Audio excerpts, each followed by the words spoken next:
I'm gonna say something that might change the way you think about your home forever. You don't have a clutter problem. You have an identity problem. And before you get defensive, hear me out, because once you understand what I'm about to show you, the way you see every single thing in your home is going to shift completely. So stay with me. When most people think about clutter, they think about too much stuff, not enough space, not enough time to deal with it. That's not the real problem. The real problem is that everything in your home is attached to a version of you. Every single thing, the clothes, the products, the furniture, the random stuff sitting in that corner you've been ignoring for 6 months. All of it is connected to an identity, a chapter, a version of you that existed at some point. But here's what I need you to understand. When you are surrounded by old versions of yourself every single day, you think just like them. You make decisions like them. You move through life like them.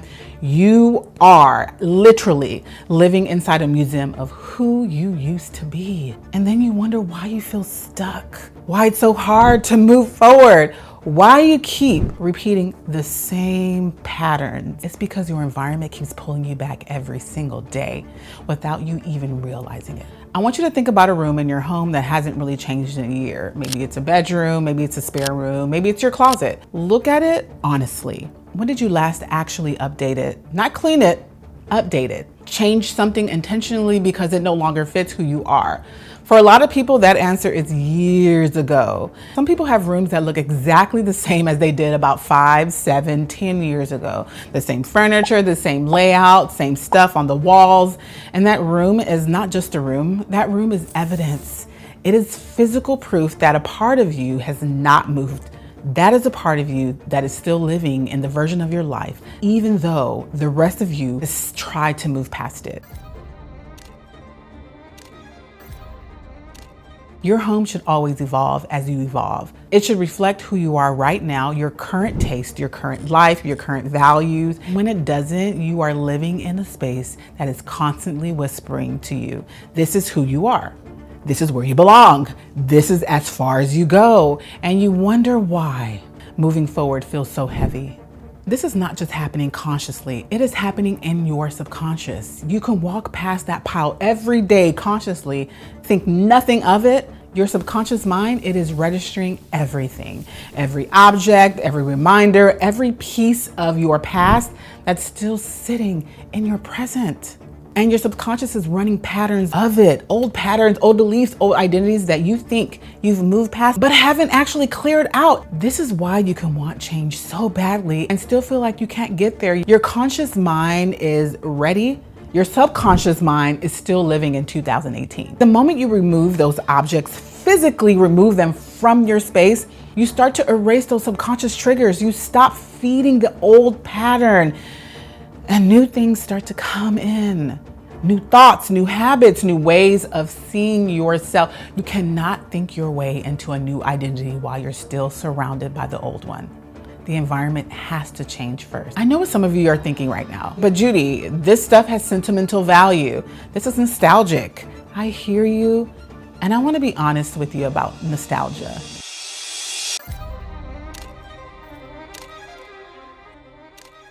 Nostalgia is selective memory. When you think back on a period of your life with fondness, you are remembering that highlight reel. You are not remembering everything that happened. The apartment you're romanticizing, there were hard stuff that happened in that apartment. The relationship those objects remind you of, there were painful moments in that relationship. The season of life you're holding on to through these things, it was not all good. None of them are. Nostalgia is real, the feeling is real, but it is not the whole truth. And when you hold on to objects to hold on to that feeling, you're also holding on to everything else that came with that period. The stress, the version of you that was struggling, the patterns you've been trying to break. You don't have to hold on to objects to honor a memory. The memory lives in you and not in the stuff. I also want to talk about something that people really don't like to admit. Some of the stuff in your home is from people you've outgrown. An ex, an old friendship that ran its course, a family dynamic that you've been slowly stepping away from, a version of a relationship that no longer exists. And the stuff is still there. the hoodie, the gifts, the things that were given to you during a chapter that is closed now. And every single time you see those things, your nervous system goes back there, even if it's just for a split second. Even if you don't consciously register it, your body knows. And I'm not saying you have to be cold about it.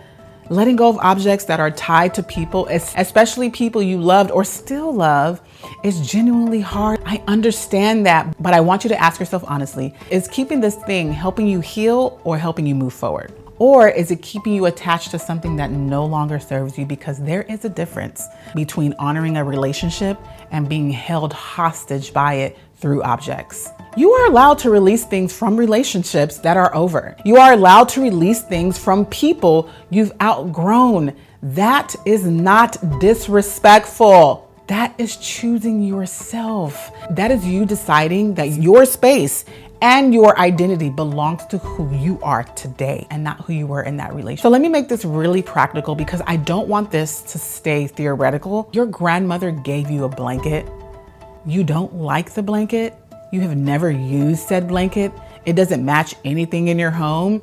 It doesn't represent who you are, but it's still there because getting rid of it feels like getting rid of her. Your grandmother is not the blanket. She is not that blanket. Your love for her is not stored in that blanket. You can release the blanket and keep every single memory, every single feeling, every single piece of love that existed in that relationship. Those things live in you, not in the object. See, here's another one. How many pairs of shoes do you have in your closet right now that you don't even wear? And be honest, a lot of women who grew up without much money accumulate things. Clothes, shoes, products as proof. Proof that they've made it. Proof that they are not that person anymore. But here's what's actually happening. Every time you look at those shoes, you're not thinking about how far you've come. You're subconsciously thinking about when you were broke because that's why you kept them. They're tied to that identity. The way you stop thinking about when you were broke is not to accumulate more things. It's to only keep what actually represents who you are today. When everything in your space is intentional and current, you stop referencing the past and you start living in the present. Now, I want to talk about the other side of this because we've been talking about holding on to the past, but there's another type of clutter that's just as heavy. The stuff you're keeping for who you hope to be one day, the workout equipment that's been sitting in your home since you bought it 2 years ago, the craft supplies for the hobby you were gonna get into, or even the books you're definitely gonna read, and the clothes that almost fit that you're keeping for when you lose the weight, the course you bought but you never even started it. That is aspirational clutter. And it is just as much of an identity problem as the stuff from a past, because every time you look at that equipment, those books, those clothes, you're not feeling motivated at all. You're actually feeling like you haven't done enough, like you're falling short of the person you're supposed to be. It's a daily reminder that you are not there yet. And that feeling, that low level of not enough, is not pushing you forward. It's actually keeping you in a cycle of wanting and not doing. And here's the truth. If you were gonna use it, you would have used it by now. That is not judgment, that's just honesty. The version of you who uses that equipment, read those books, wears those clothes, she's not waiting for you to keep the stuff. She's waiting for you to make a real decision about who you actually are right now and build from there. Release the aspirational clutter. It is not motivating you at all. It's actually shaming you, and you do not need that in your home. So I want to talk about something that gets said a lot in like personal development spaces. The idea of your future self, who you're gonna become someday. I want to challenge that. Becoming is not a future thing. Becoming is a now thing. The next version of you is not waiting somewhere in the future for you to catch up. She's actually available right now, today, the moment you decide to stop holding on to what no longer serves you. But you have to be honest with yourself about what that means, because right now, you are holding on to things and telling yourself a story about why it makes sense. Question that story. Ask yourself, is this true, or is this just what I've been telling myself? Just because you believe something was true doesn't mean it's true today. Things change. You change. Your space needs to change with you. So here's what I want you to do. Go through your home with one question. Does this represent who I am today? not who I used to be, not who I'm hoping to be someday. Who am I right now? If the answer is no, it goes. It doesn't matter who gave it to you. It doesn't matter what it cost you. It doesn't matter how long it's been in there. If it's not reflecting the woman you are today, it is holding you back from her. And I want you to go through every category we talked about today. The stuff from old chapters of your life, gone. The things from relationships and people you've outgrown, gone. The objects you're keeping out of guilt because someone gave them to you, gone. And the aspirational clutter. The things for the version of you that hasn't even shown up yet, gone. What's left is your real life, your actual identity, the woman you are right now. And that is the foundation you build from.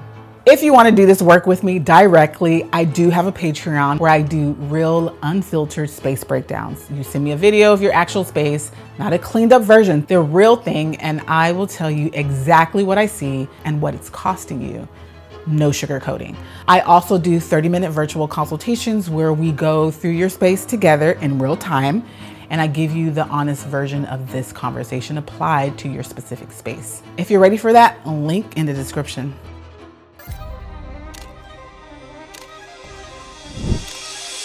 You don't have a clutter problem. You have been holding on to a version of yourself, past ones imagined, future ones that belong to other people. And your home has been the storage unit for all of it. You are allowed to let it go, all of it. So tell me in the comments section, which one hit you the most today? Was it the past identity, the relationship objects, or the aspirational clutter? I genuinely want to know, and I'll see you in the next one.